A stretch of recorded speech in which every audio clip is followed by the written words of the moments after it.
আব্দুল্লাহ ইবনে আব্বাস রাদিয়াল্লাহু তাআলা আনহু উনাকে বিশ্বনবী হাতে কলমে শিক্ষা দিয়েছেন, যেহেতু উম্মতের শিক্ষাবিদ হবেন, এডুকেটর হবে। তো বিশ্বনবী রাতে যখন তাহাজ্জুদ পড়তেন, ছোট্ট আব্দুল্লাহ ঘরে থাকতো। তো বিশ্বনবী তাহাজ্জুদের জন্য একবার দাঁড়িয়েছেন, ছোট্ট আব্দুল্লাহ ওযু করে দাঁড়াইছে। আচ্ছা বলেন তো, ইমাম আর মুসল্লি মোট যদি দুইজন হয়, একজন ইমাম একজন মুসল্লি, তো মুসল্লি ইমামের কোন দিকে দাঁড়াবে? ডানে দাঁড়াবে। ছোট্ট আব্দুল্লাহ বুঝে নাই, বিশ্বনবী তাহাজ্জুদ শুরু করেছেন, উনি একতেদা করছেন আর দাঁড়াইছেন বায়ে। আব্দুল্লাহ বলেন, বিশ্বনবী নামাজরত অবস্থায় আমার কান ধরে টেনে আমার ডান দিকে এনে দাঁড় করায় দিলেন। পড়েন সুবহানাল্লাহ।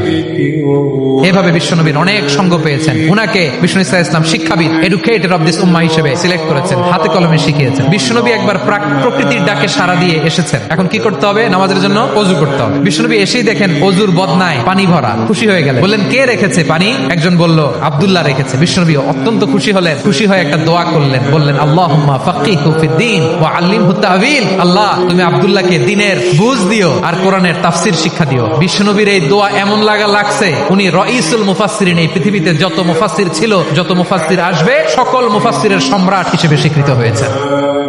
ওমর ফারুক রাদিয়াল্লাহু তাআলা আনহু ওনার ক্যাবিনেট মিনিস্ট্রির বৈঠকে এই আব্দুল্লাহ ইবনে আব্বাসকে পাশ দিয়ে বসায় রাখতেন। বয়স্ক সাহাবারা এটা পছন্দ করতো না। তারা বলতো, ঘটনা কি? আব্দুল্লাহর মতো ছেলে নাতি আমাদের আছে, এরা কেন রাখে ওমর ফারুক? ওমর ফারুক এটা টের পেলেন। তিনি বুঝতে পারলেন যে ক্যাবিনেট মেম্বাররা এটা পছন্দ করে না, ছোট্ট আব্দুল্লাহরা কেন রাখি। কেন যে রাখি এটা একদিন বুঝাবো। একদিন মিটিং এ তিনি সবাইকে বললেন, ইদা জাআ নাসরুল্লাহি ওয়াল ফাত। এই আয়াত দ্বারা উদ্দেশ্য কি বলেন তো মুরব্বী সাহাবীরা? এক সাহাবী বলেন, এই সূরা দ্বারা উদ্দেশ্য, আল্লাহ বলেছেন আমাদেরকে বিভিন্ন ল্যান্ড, বিভিন্ন এলাকা বিজয় করতে হবে। ওমর ফারুক বললেন, না, হয়নি। আরেকজন বললেন, বিজয় হওয়ার পর আমাদের বেশি বেশি আল্লাহর বরত্বের ঘোষণা দিতে হবে, এটা উদ্দেশ্য। ওমর ফারুক বললেন, না, হয় নাই। যারা জিজ্ঞেস করেন কেউ পারে না। সব শেষে বিশ্বনবী ছোট্ট আব্দুল্লাহরে বলেন, আব্দুল্লাহ, ইদা জাআ নাসরুল্লাহি ওয়াল ফাত, এর দ্বারা উদ্দেশ্য কি বলো তো?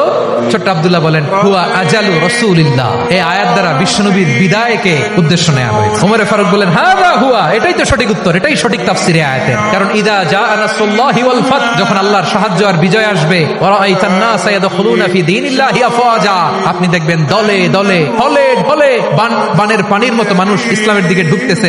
ইসলামের বিজয় হয়েছে। তো ইসলামের বিজয়ের মিশন নিয়ে নবী আসছে। বিজয়ী যখন হয়ে গেছে, এখন তো নবীর বিদায় হবে। জোরে বলেন ঠিক কিনা? কোন সাহাবী এই সূক্ষ্ম কথাটা ধরতে পারে নাই, ওই আব্দুল্লাহ ছাড়া। এরপর থেকে কোন ক্যাবিনেট মিটিং এ আর কোন সাহাবারা কোনো প্রশ্ন করে নাই। আওয়াজ করে পড়েন সুবহানাল্লাহ। বিশ্বনবী আব্দুল্লাহ ইবনে আব্বাসকে দ্য এডুকেটর অফ দ্য উম্মাহ, উম্মার শিক্ষাবিদ হিসেবে গ্রহণ করেছেন। আওয়াজ করে পড়তে হবে আল্লাহু আকবার।